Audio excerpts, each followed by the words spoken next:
Indie Mogul.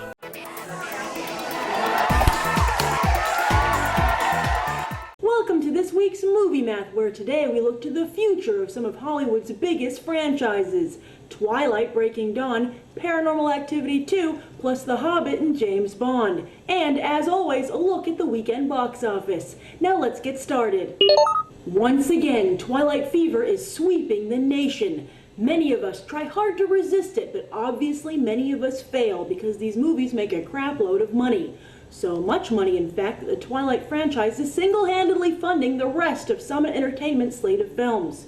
So obviously Summit wants to keep the franchise going for as long as possible. Thus the decision to split up the last book, Harry Potter style, into 2 films. Part 1 will be released November 18, 2011, while it's rumored that Part 2 will be released in summer 2012.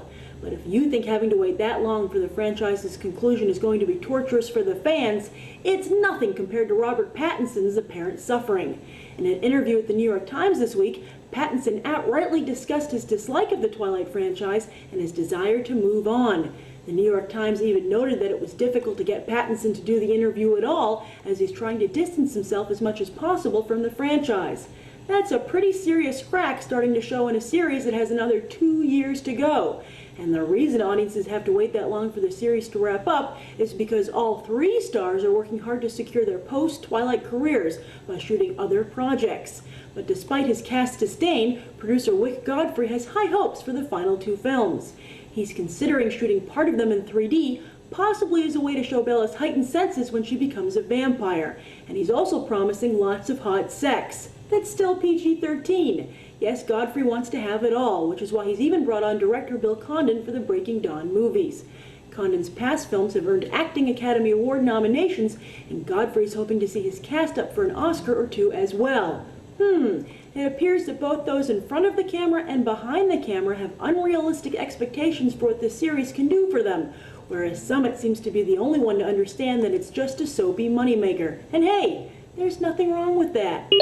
So when you inevitably break down and see Twilight Eclipse next week, the rumor is you'll be treated to the teaser trailer for Paranormal Activity 2.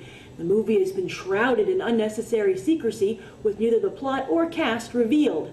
Perhaps Paramount, which famously skimped on advertising for the first movie, is doing more of the same in an effort to keep the sequel's costs down as well. Is Paranormal Activity another big franchise in the making, or a one-hit wonder a la the Blair Witch Project? The sequel to Blair Witch was also released just 1 year after the first movie, only to gross a fraction of the original's box office haul. And alas, Paranormal Activity might be last year's horror news, as Lionsgate tries to duplicate its success with Buried in late September. Buried is a Spanish indie thriller which made a splash at Sundance, where studios were quite frankly looking for another Paranormal Activity. The movie stars Ryan Reynolds as a man buried alive, and most of the film takes place within the coffin. When it comes to cheap filmmaking, I don't know if you can go much lower than 6 feet under. The possible fate of Bilbo Baggins and James Bond is very unsexy. The 2 could find themselves auctioned off in bankruptcy court. See, MGM owns 50% of the rights to both properties, and the studio is in so much debt that it might have to declare bankruptcy if nobody buys it. And we're looking at a price tag in the billions. However, why buy an entire studio when you can just pick off the valuable franchises in what would be the ultimate Hollywood garage sale? But despite these dire straits, everyone has been abuzz this week about Peter Jackson's possible deal to direct the Hobbit movies. While Guillermo del Toro was originally going to helm these picks, the endless delays due to the MGM situation led him to drop out.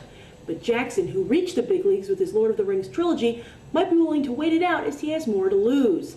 After all, he has been unable to duplicate his Lord of the Rings success, so revisiting the material with 2 prequels might put him back on top.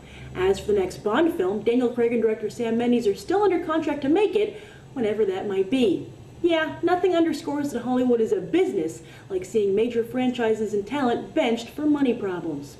Computer animation continued its box office domination of 2010 as Toy Story 3 held on to the #1 spot for the 2nd week in a row, despite competition from flesh and blood movie stars Adam Sandler and Tom Cruise. Taking in another $59 million, Toy Story 3 is already up to $226 million. At this rate, it should have no problem besting the box office haul of the other Pixar films, with only Finding Nemo's gross possibly out of reach. It's worth noting that of the top 5 films of 2010, so far 3 of them are computer animated and 4 of them are family oriented. Have families replaced teenage boys as the demographic to court? The math certainly makes sense, as a teenage boy buys just 1 ticket, whereas a family buys several. Not to mention all those little kids who are being groomed as moviegoers. Speaking of families, they also helped to propel grown-ups to the number 2 spot with a $41 million debut. That's Adam Sandler's best opening since Click, proving he's still got his box office mojo and will soon have another $100 million hit to add to his resume. As for the rest of the grown-ups cast, this just proves that if you befriend one person in Hollywood, it should be Adam Sandler.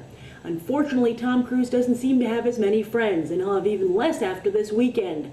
Night and Day played to adult audiences and came up short with just $20 million, opening on par with Cruise's Valkyrie from 2 years ago. That movie failed to break the century mark, and Night and Day probably won't either. Is Tom Cruise to blame, or is it Cameron Diaz, whose box office track record is pretty poor? I asked this question on my Facebook page, and many of you said you didn't see the film either because of Tom Cruise or because you were quite simply tired of rom-com shoot-'em-ups. Damn you, Ashton Kutcher! As to the rest of the weekend's box office, you can see The Karate Kid is a genuine hit, while the A-Team just never quite got off the ground. As for Jonah Hex, it dropped 70% to land at number 10 in its second weekend, putting it on par with MacGruber for the biggest flops of the summer. But MacGruber cost just $10 million to make, while Jonah Hex cost $47. Now there's a scar on Warner Brothers in the comic book movie genre. And that's this week's Movie Math. As always, thanks for watching. While there will be no Movie Math next weekend because it's 4th of July, let me ask you, which movie will take the number 1 spot at the box office that weekend? Twilight Eclipse or The Last Airbender? Write your answer down below. I'm Grace Randolph, and we just did some Movie Math. Subscribe, comment, rate it.